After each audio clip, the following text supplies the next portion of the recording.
Bom, pessoal, vamos lá. Vamos falar um pouco aqui sobre o fenômeno da indução eletromagnética, ok? Tá. Claro que isso é uma parte específica aí do eletromagnetismo, e aí vamos dar uma recordada como inicia-se essa grande área da física aí, chamado eletromagnetismo. Nós temos ali o início com, mais ou menos no século XIX, no início, 1820, com o grande experimento ao acaso de Hans Christian Ørsted, famoso experimento de Ørsted, certo? Onde que por meio de uma corrente elétrica nós temos a criação de um campo magnético. Lembram-se disso? Daquele experimento com o fio, e ao próximo esse fio você tem uma bússola, e a bússola sente a interferência do campo magnético gerado por esse fio quando ele é percorrido por uma corrente elétrica. Então o que nós temos evidenciado aí? Que uma corrente elétrica gera campo magnético. O que seria o fenômeno da indução eletromagnética? Exatamente o contrário, tá? Por meio de um campo magnético, mais precisamente a variação do fluxo magnético em um condutor, eu posso gerar aí nesse condutor uma corrente elétrica. Então, para exemplificar, olha essa situação aqui. Eu tenho aqui uma espira, na verdade aí seria uma bobina, né, que é um conjunto de espiras, estão observando aí, está associado com uma lâmpada e aqui é como se fosse um voltímetro. E aqui eu tenho um ímã, né, um ímã com seus polos aí, norte e sul. Vou ilustrar aqui as linhas de campo desse ímã. Lembram-se ali, ó, saindo do norte, linhas fechadas, ou também chamadas linhas de indução magnética, ok? Linhas fechadas, tá? Saem do norte e vão para o sul. Ok. Então, dá uma olhada aqui no interior dessa minha bobina. Percebam que você tem algumas linhas de indução passando aí no interior dessa bobina. Isso a gente pode associar como se fosse um fluxo magnético, que nada mais é do que uma certa quantidade de linhas aí que penetram perpendicularmente a uma área, né? Então é como se eu delimitasse uma área ali gerada por essas minhas bobinas, certo? E aí você tem essas linhas aí perpendiculares a tais áreas. Ok. Tá. E aí vocês estão percebendo que está tudo paradinho aqui, você não tem o funcionamento da lâmpada, ela está apagada e nem indicação ali de uma diferença de potencial. Só que olha aqui, ó, olha o que acontece quando eu movimento esse ímã. Olha isso. Percebam que você tem aí a ou acender a lâmpada, né? Olha aqui, ou então a movimentação ali do meu voltímetro, né?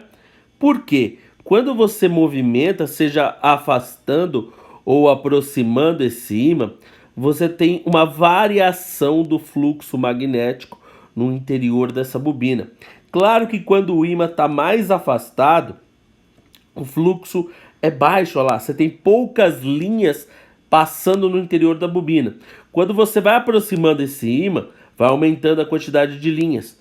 Se aumenta a quantidade de linhas, vai aumentar o fluxo magnético. E isso provoca a formação de uma corrente elétrica no interior dessa bobina. Ok? Então vamos analisar aí com maior precisão matemática esse fenômeno. Então vamos analisar esse fenômeno aí um pouco mais a fundo. Bom, primeiramente, esse fenômeno da indução eletromagnética, né, ele é enunciado aí também como a lei de Faraday. E foi de extrema importância aí para o desenvolvimento de tecnologias, por exemplo, associadas aí à produção de corrente elétrica em usinas hidrelétricas ou construção de dínamo, né? Então, como nós vimos, ele vai estar associado à variação de um fluxo. Então, aqui tem a representação mais simples desse ímã aqui, ele se aproximando ou se afastando aqui, no caso dessa bobina, tá? E aí nós vimos que você, por meio dessa variação desse fluxo, você cria uma diferença de potencial aqui nesse circuito elétrico, ok? Então, para a gente entender isso mais precisamente, a gente tem que entender primeiramente essa ideia do fluxo magnético, como que se dá. Bom, como que nós vimos ali, eu tenho um conjunto de espiras que formam uma bobina. Então, Então vamos pensar aqui para uma única espira, tá? Essa única espira aqui circular, no caso, ela vai te delimitar aí uma área, que seria essa daqui, ó, ok? E aqui no caso eu tenho umas linhas de campo magnéticos que estão representadas aqui, ó, exatamente lá na simulaçãozinha como foi mostrado, tá? E claro, aí dependendo da posição dessa espira minha aí em relação a tais linhas, você pode ter uma maior quantidade de linhas atravessando a espira, ou seja, você tem um maior fluxo. Claro que se você colocar essa espira paralela às linhas de indução magnética, o fluxo torna-se zero. Então esse fluxo magnético ele é representado dessa maneira pela letra φ, né? Seria legal colocar aqui mag, aí para indicar que é um fluxo magnético, porque na física nós temos outros fluxos também. Ele vai ser basicamente dado pela multiplicação da intensidade desse campo magnético aqui, ok? Vezes a área. Mas isso você considerando que a área esteja completamente perpendicular às linhas de indução. Para você analisar essa posição da área aí do caso da espira em relação às linhas de campo, nós vamos fazer o seguinte, ó. Então vendo aqui que no esquema você tem um vetor. Que vetor é esse? É um vetor perpendicular à área. É um vetor normal, tá? E aí você tem esse campo magnético aqui fazendo um certo ângulo, ó, em relação a esse vetor, tá? Claro, o campo magnético é uma grandeza vetorial. Então, depois de definido o vetor perpendicular, aí que é o vetor normal à área, a gente define esse ângulo. Então, o fluxo magnético ele vai ser dado por isso, ó. Fluxo magnético vai ser o produto do campo magnético vezes a área aí da espira vezes o cosseno do ângulo, né? Que é o ângulo entre esse vetor perpendicular à área, lembre-se disso, tá? O vetor perpendicular à área e o vetor campo magnético. Unidade aí do fluxo no SI. Bom, claro que você vai trabalhar somente com a unidade de campo e a unidade de área. Então, a unidade de fluxo no SI vai ser o quê? Tesla vezes metro quadrado. E isso recebe o nome de Weber. Tá representado aqui pela... Aqui, ó, vou colocar aqui Weber. Ok? Então, isso é a unidade trabalhada no SI. Percebam a importância aqui, pessoal, ó, dessa relação com o ângulo. Tá? Olha aqui. Você pode ter situações como desse tipo aqui, ó. Quando você tem um ângulo qualquer, né? Então, ó, a fórmula aí fica exatamente essa que eu propus. Para um ângulo aí, digamos aí, que o cosseno de θ vai ser menor do que 1. O que acontece quando a espira ela estiver completamente perpendicular? Olha aí, a área da espira completamente perpendicular às linhas de campo.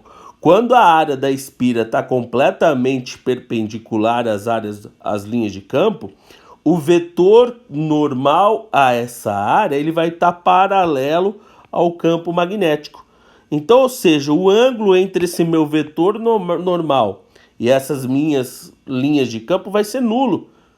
E aí cosseno, então, ó, se o θ aqui é zero, né, ó, cosseno de zero é 1, olha aí. Então a fórmula fica aí dessa maneira. Lembrando que você pode ter também, ó, o vetor normal contrário. Então aí o ângulo seria 180, tá? Isso vai ser importante, já vou falar um pouquinho aqui, quando a gente for falar de corrente elétrica gerada aí por geradores mecânicos, que são correntes alternadas, tudo mais, ok? Agora olha aqui a situação que o fluxo vai ser nulo, né? Ou seja, quando a área estiver paralela às linhas de campo, não vai atravessar nenhuma linha no interior dela, só que aí o vetor fica perpendicular ao campo. Então aí o ângulo aqui nesse caso é 90 graus, ok? E aí cosseno de 90 é zero, portanto o fluxo é nulo, tá? outra coisa importante aqui, ó. Como que eu vario o meu fluxo magnético, tá? Para eu produzir a minha indução magnética, ó. Então nós vimos ali que a indução, ela só existe quando você tem uma variação do fluxo, tá? No interior da espira, isso que me provoca a minha corrente elétrica. Mas como que eu posso variar esse fluxo magnético? Pode-se variar de três maneiras. Ou variando o B, o que é o B?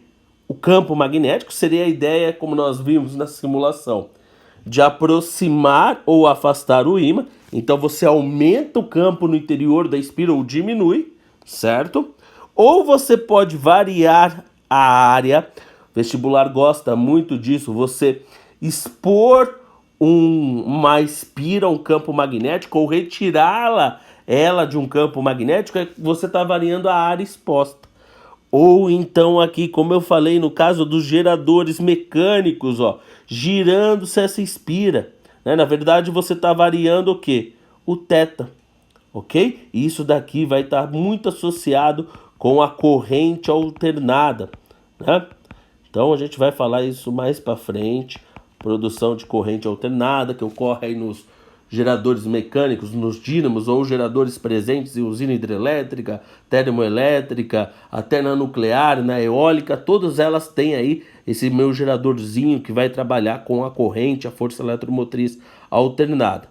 Bom, pessoal, nós vimos aqui então na simulação que quando você movimenta esse ímã, né, você varia aqui o fluxo magnético no interior da espira e aí, consequentemente, você vai mudar, você vai alterar esse fluxo e aí, consequentemente, você vai ter a produção de uma corrente elétrica, né, desde que essa espira seja fechada. Então aqui, se eu tiver um amperímetro aqui, ó, ele vai medir essa corrente elétrica, tá?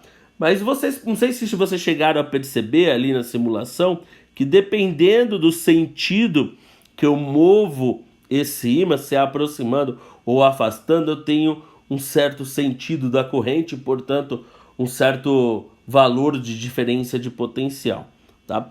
Como que eu vou interpretar, então, fielmente esse fenômeno da indução magnética? Tem duas maneiras, certo? Que são as chamadas ou lei de Lenz, que é uma análise qualitativa, ou seja, uma análise mais teórica, não menos importante, tá?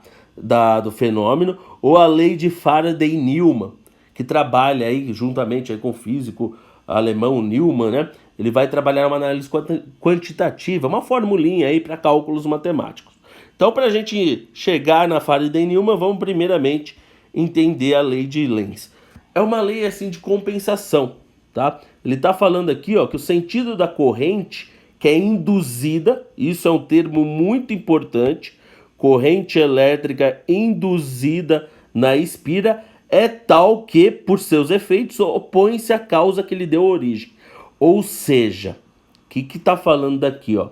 Ela compensa a variação de fluxo externo. Como que ela vai compensar isso? Com um campo induzido. Então vamos aqui, ó. Primeira maneira. Vamos pensar no caso da aproximação do ímã. Bom, se eu estou aproximando o meu ímã da espira, o campo aí externo, tá? Então, ó, vou chamar aqui, ó, o B externo, que é o campo do ímã, tá aumentando no interior da espira. Então, ó, esse meu B externo já está representado aqui no desenho. Então, aqui eu tenho o ímã se aproximando da espira, ó, como se ele tivesse uma velocidade aqui para baixo. Ok. O que eu tenho que pensar aqui, pessoal? Ó?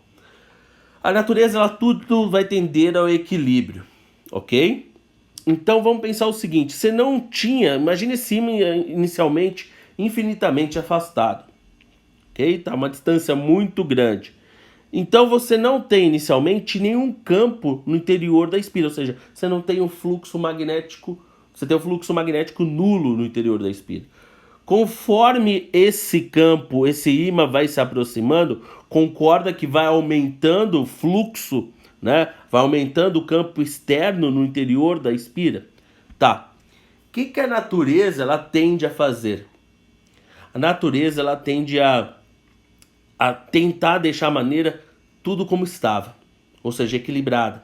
Se você não tinha campo no interior da espira, ela vai tentar anular esse campo. Então, como que ela anularia esse campo externo? Ela vai tentar produzir, ó, é uma ideia assim, umas analogias, mas isso daí vai servir de uma maneira maior, mais didática para vocês interpretarem esse fenômeno. Então, ela produz um campo induzido que se opõe ao campo externo, como eu falei, na tentativa de anular. Pô, não tinha nada aqui antes, então vamos tentar manter o nada. Vamos anular esse campo externo. Então o campo induzido, nesse caso, induzido pela espira, tem um sentido oposto. Então já vamos anotar isso. Ó, o B induzido na espira é oposto, o vetor aqui, ó, é oposto ao B externo, ou seja, o B do ímã. Tá? Ok, mas como que ela gera esse campo induzido aqui, ó? Como que ela geraria um campo? Por meio de uma corrente. E aqui você teria que usar a regra da mão direita, né? Ó, como que ficaria a corrente, então, induzida nessa espira? Usa lá, coloca o dedão no sentido do campo induzido, os dedos da mão é o sentido da corrente. Olha aí, ó. Essa daqui é a corrente induzida na espira aqui, ok? Tá. E a outra situação? Qual que seria a outra situação? O afastamento do ímã. Então, o afastamento do ímã, você vai ter aqui uma diminuição, ó. O B externo diminui no interior da espira. Então, ó, o ímã agora está se afastando, ok? Olha aqui, como se tivesse uma velocidade para cima, tá? Então, esse daqui seria o seu campo externo. Olha aí. O que vai acontecer nesse caso? Bom, vamos pensar então que o ímã já estivesse inicialmente no interior da espira. Ele vai sair, vai se afastar. Então, você já teria ali no interior da espira um campo externo. Conforme o ímã vai saindo, esse campo externo vai diminuindo. Ou seja, vai tender a zero, né? Conforme você vai se afastando aí, o campo vai ficando cada vez mais fraco. Então, poxa, você tinha o campo ali e de repente ele começa a diminuir. Qual que é a ideia da natureza, digamos assim, desse fenômeno? Tentar manter o que você já tinha. No anterior você não tinha nada. Então, por isso que ela tentou manter o nada. Nesse daqui você tinha um campo. Ele está diminuindo, ela vai tentar manter. Então, como que ela vai tentar manter? Induzindo um campo aqui de mesmo sentido. Olha aqui o campo induzido. Está aqui. Então, vamos anotar isso também. Nesse caso aqui, quando o campo externo, o fluxo está diminuindo no interior da espira, você tem que o B externo e o B induzido possuem mesmo sentido. Possuem mesmo sentido. Ou seja, como que você cria isso? Olha aqui agora, nesse meu desenho aqui, como que você criaria isso? Ó, por meio de uma corrente induzida. Como que ficaria com essa corrente induzida? Com sentido contrário. Olha aqui, do anterior. Tá vendo? Então isso daqui seria a minha corrente induzido. Tá? Então, ó, contrário do anterior. Estão vendo? Exercício de vestibular vai cobrar isso na forma de uns esqueminhas. Então fiquem bem atentos. E como que seria então por meio de fórmulas, ou seja, análise quantitativa aqui, ó, que é a lei de Faraday-Newman. Ela simplesmente vai fazer uma relação, né, da força eletromotriz. Por que força eletromotriz? Porque, poxa, eu tenho uma corrente. Corrente elétrica, nós já vimos aí no caso dos geradores, né, que ela é criada por meio de uma força eletromotriz, ou seja, por meio de uma diferença de potencial. Então, como que a gente calcula essa força eletromotriz? Ela faz uma relação entre a variação do fluxo ao decorrer do tempo. Ela é dada por isso, ó, a força eletromotriz induzida é igual ao menos. O menos é exatamente a ideia de oposição da variação do fluxo, tá? Então, variação do fluxo magnético ao decorrer do tempo. Muitas vezes só vai ser necessária a interpretação em módulo, ou seja, a intensidade dessa força eletromotriz induzida. Então vai ficar algo desse tipo aqui, tá? Ó, acabou. Certo? Então tá aí a análise do fenômeno da indução eletromagnética, pessoal.